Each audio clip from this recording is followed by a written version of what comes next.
रात क्लास चल रहा था 24/11/1968 रविवार को 5वें पेज की पहली लाइन। पिछले पेज में बात चल रही थी हठ योग की। हठ योग से कुछ हासिल नहीं होता है, उसमें पोलम पोली है। बाप आकर के तुमको राजयोग सिखलाते हैं। जब राजयोग सिखलाते हैं तो तुम कितने भारी बन जाते हो और कितना तुम्हारे पास धन होता है पीछा।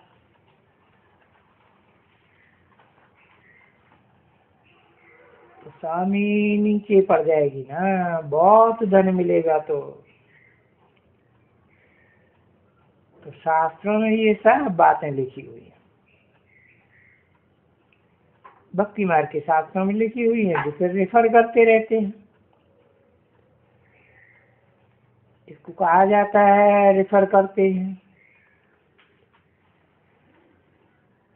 कि भक्ति में क्या होते हैं ये भी तो जानना चाहिए ना, कि भक्ति में होता क्या है। अभी भक्ति का फल तो मिलता है ना पुरुषोत्तम संगम युग में। तो इससे सिद्ध होता है कि गाते हैं, कहते हैं कि भक्ति का फल देने वाला ईश्वर है। तो जरूर जो निष्फल होते हैं उनको फल देते हैं। भक्ति में तो निष्फल ही हो जाते हैं। बेहद का बाप आकर के फिर फल देते हैं। तो जो फल मिलता है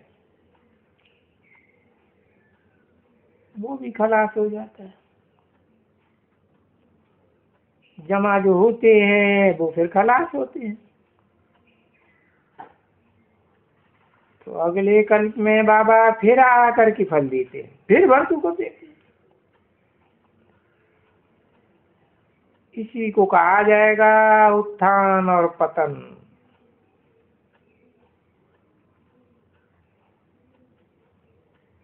बाप आकर के जो फल देते हैं वो कितना भारी फल देते हैं, तुम विचार तो करो। अरे सारे विश्व की ही बादशाही दे देते हैं। और तुम जानते हो कि हम बरोबर विश्व की बादशाही स्थापन करने यहाँ पाठशाला में बैठे हैं, क्योंकि मनुष्य से देवता बनने के हैं, सो भी नई दुनिया के लिए बनने के हैं, उत्तम बनने हैं। पुरानी दुनिया में तो कोई नहीं बनेंगे। तो नॉलेज तुम बच्चों में कितनी बैठती है। आगे तो तुम बच्चे भी एकदम पोले ही पोले थे भक्ति मार्ग में। गुरु भी किए थे, वो सब पोला बनाने वाले गुरु, जिनको शास्त्र वगैरह भी पढ़ने का भी हक नहीं है।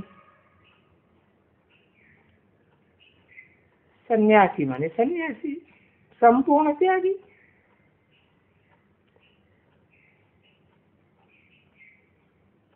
तो जानते थे कि हम सालिद बनते हैं, खजाने से भरपूर बनते हैं। अब खाली हो गए, हाथ खाली, ऐसे कहते हैं ना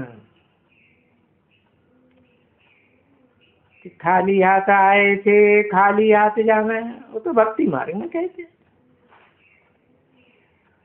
तो तुम बच्चे देखो, सभी वास्तव में सभी सभी का हाथ भरतू कर देते हैं और तुम सबकी जमा हो जाती है। और फिर बाद में वो जमा चुकतू हो करके नाय हो जाती है। तो नाय माना पाप चढ़ जाते हैं और बाप आकर के सभी पाप कट कर करके और फिर जमा करा देते हैं।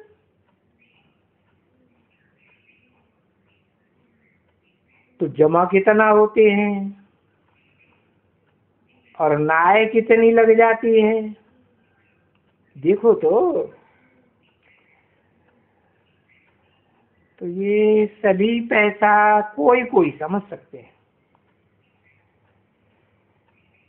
कि ये भारत का इतना धन कौन देता है और फिर कहाँ लेकर चले गए।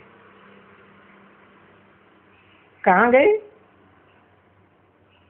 अरे यहीं जो पूज्य थे धनवान पुजारी बने बाद में और फिर भक्ति मार्ग में पैसे खत्म करते गए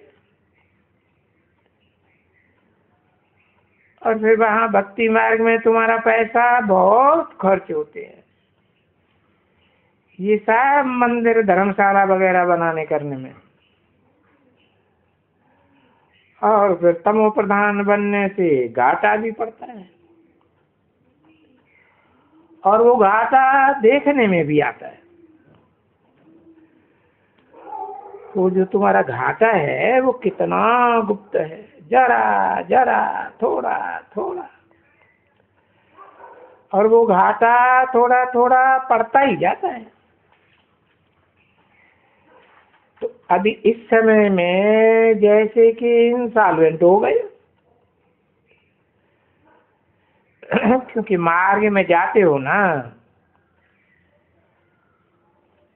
तो वो ये वाम मार्ग, वो वाम मार्ग में जाने से तुम फिर लायक नहीं रहते हो। इतने बढ़ते हीरे सोने के मकान में तो वो अर्थ केक होती है तो वो ही चले जाते हैं। अर्ध विनाश होता है। द्वापर के आदि में त्रेता के अंत में कहते हैं ना स्वर्ग पानी के नीचे चला गया।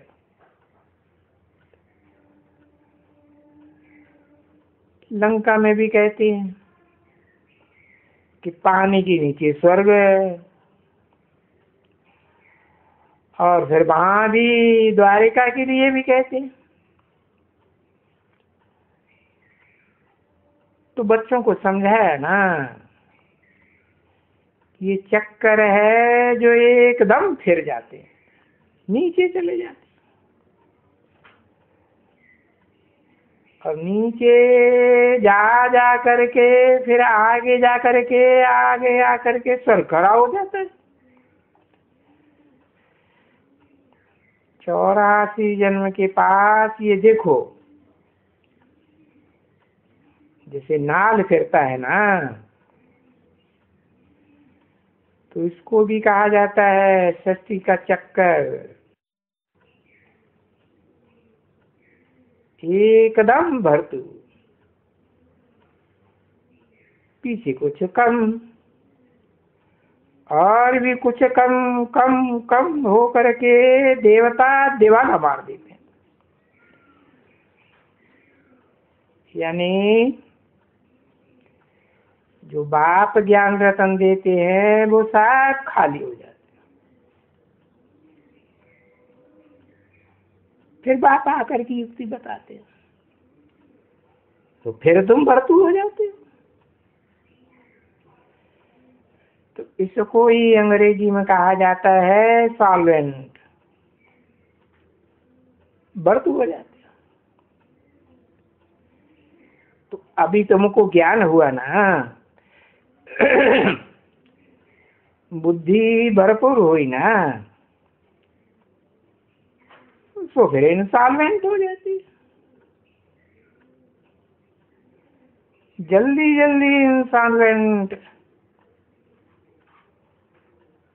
कि क्या हुआ, जिस बाप ने इतना धन दिया उनकी फिर ग्लानि करने लगी। जिस बाप ने जो डायरेक्शन दिया पवित्र बनो है, और सो फिर अपवित्र बन जाते। उनको फिर कहा जाता है कि ये रावण का राज्य आ जाता है, यथा राजा तथा प्रजा। इसलिए ड्रामा के प्लान अनुसार ये रावण का 10 सिरों का चित्र बनाई दिए। इस चरित्र की यादगार है।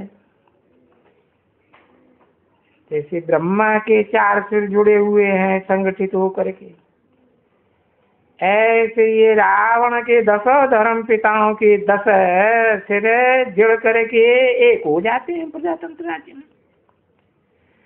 सारी दुनिया में प्रजातंत्र राज्य, नहीं तो कोई क्या जाने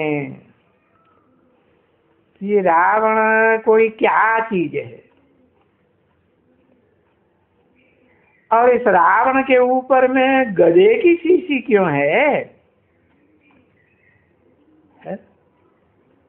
तो उसको कहा जाता है बादशाही है। रावण के राज्य में गदाई हो जाती है। बाप ने समझाया था ना कि हाँ अल्लाह को अल्लाह मिला, बे को बादशाही।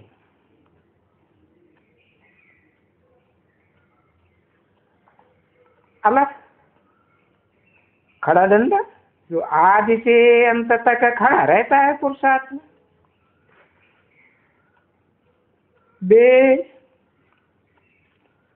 बे पड़ा डंडा। और बादशाही तो है ना। तो बादशाही क्या है? गधाई है। और ये जो बाप देते हैं वो सच पच्च बादशाही है।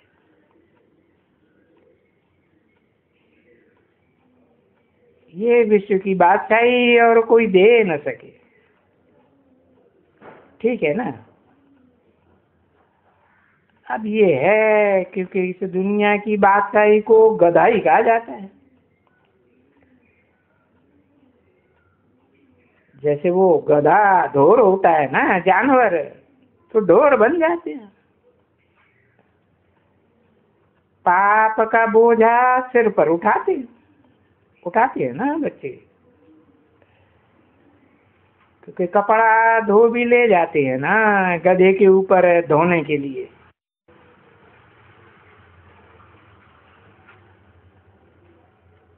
तो ये भी ऐसे ही है। ये बाप बेहद का वाशरमैन भी है ना, ये भी आते हैं मूत पलीती कपड़ धोए। इस पुरुषोत्तम संगम युग की ही बात है। तो इस युग में देखो तुम बच्चों को कितना धोते हैं, और धो धो के अच्छा अच्छा करते हैं ना। फिर जब कोई लिखते हैं कि बाबा हम देही अभिमानी नहीं बन सकते, तो हम बोलते हैं ये तो फिर गधे के गधे ही बन जाते हैं। अगर देही अभिमानी नहीं बन सकते हैं, घड़ी घड़ी देवान आ जाता है।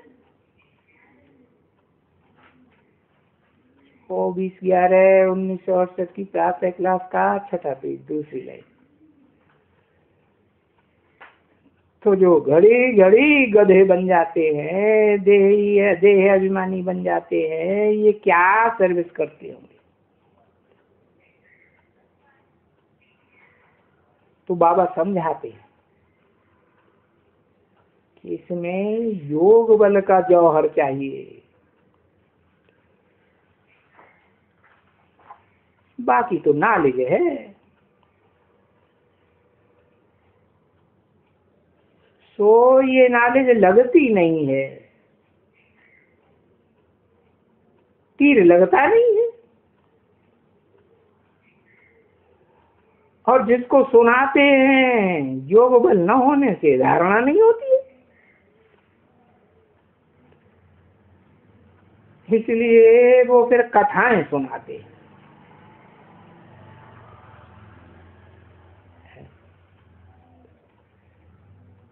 तो योग बल नहीं है, निश्चय नहीं है,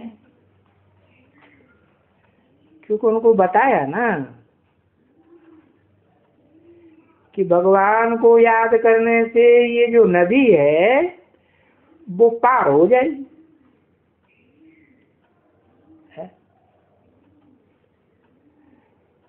बुढ़िया को बताया तो देखो, बुढ़िया ने भगवान में निश्चय रखा ना, और उसने जिसने बुलाया है, उस बुद्धे ने निश्चय नहीं रखा। अभी बाप बैठ करके समझाते हैं, बच्चे बाप को पहचानो और निश्चय रखो और फिर याद करो।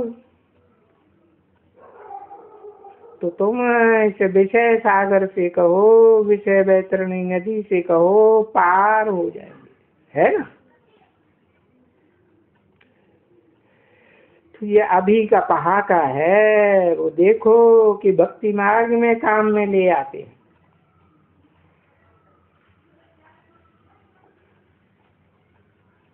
तो वो तो चली आती है, नदी से पार हो जाती है। वो तो निश्चय बुद्धि थी।